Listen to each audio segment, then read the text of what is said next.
Welcome to my channel. So we have another unboxing video. Welcome back, guys. And before we start, I'd like to thank Mama. Thank you so much, Okasan, Laisky, for helping me obtain my first Labubu. So ito yung first Labubu natin, which is Fall in Wild. So i-unbox na natin. Let's go. So ito siya. Galing siya ng Japan. So buti pa siya, di ba? Nakapunta na siya ng Japan. So let me just open yung box. By the way, ito pala siya. Ito yung box niya. Ito yung sides, yung likod. And na-check ko na to. And ipa-flash ko sa screen yung lumabas, which is authentic si Labubu. So perfect, di ba? Ayan. So ilagay na natin to. And i-open na natin to. So ito yung box niya. And if you can see, buksan na natin. So, dito sa top part, ayan, from the top, ano ba? Paano ko ba maipapakita sa inyo? Medyo masikip. Ayan. So, dito sa taas, makikita natin yung card. Ayan. Paano ito tanggal? So, ayan. Baka ma-damage ko yung card. So, ayan. Ito yung card niya. Mamaya ko natanggalin yan. Pero, ayan. Fall in Wild card. Sandali. Check na natin. Tanggalin ko na. Ayan. Fall in Wild card. Tapos, ito yung likod. Fall in Wild. Awesome. Tapos, i-open na natin ang kanyang box. Let's see. Ito. Ayan. So, let me just pull him out of the box. So, wala naman ng kahit ano. As I check here, wala nang kahit ano sa loob ng box niya. Ayan. So, ganito siya kalaki. Wow! Ang laki niya. Very nice. So, let's cut na yung mga tape around the plastic casing. So, let's see. Paano ko ba to? Ang hirap naman. Parang, feeling ko dapat mag-invest na ako sa box cutter. Kasi parang puro cutting ng boxes yung nangyayari. So, ayan. So, meron siya mga, parang mga tapes. Yan. Tapes to secure Labubu inside. So let me just go and open it. Remove the tapes or cut the tapes para madali natin mailabas si Labubu. Yan. Okay, let's go. Ooh!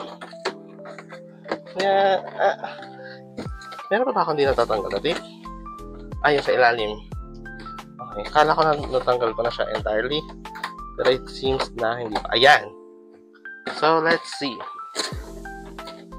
Medyo mahirap pala mag-unbox pagka malalaki yung item. Nasanay ako sa maliit. Wow! Ang cute! Wait lang. Tago ko lang yung case niya. Ayan siya. Ayan na siya.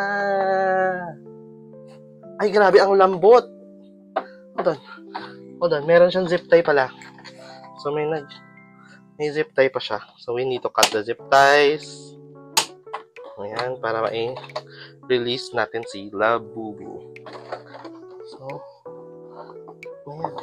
Paano ba? Yeah. Hindi ko magupit. Diba? Ang kapal nung zip tie. Wait. Ayan. Perfect.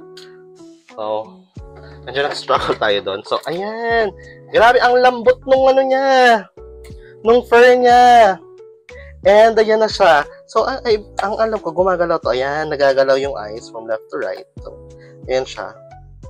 Ayan yung movement ng eyes niya na pwedeng magawa. Tapos, ayan yung buong outfit niya. If you could see. Ang cute ng boots! Ang ganda ng boots niya, oh! Yun, oh! Tapos, ang alam ko, pwede siyang bihisan. Pwedeng tanggalin lahat ng damit niya. Tapos, pwede kayong bumili ng ibang damit if you don't like yung outfit niya. Pero, so far, ang ganda ng damit ni Labubu. So, ayan, ang cute. Ayan, ito yung likod niya. Ito siya. And medyo a bit heavy. Tapos yung ulo niya is sturdy, medyo matigas. Matigas-tigas. Tapos ang ganda nung texture nung fur at saka nung face ni Labubu. So, ayan.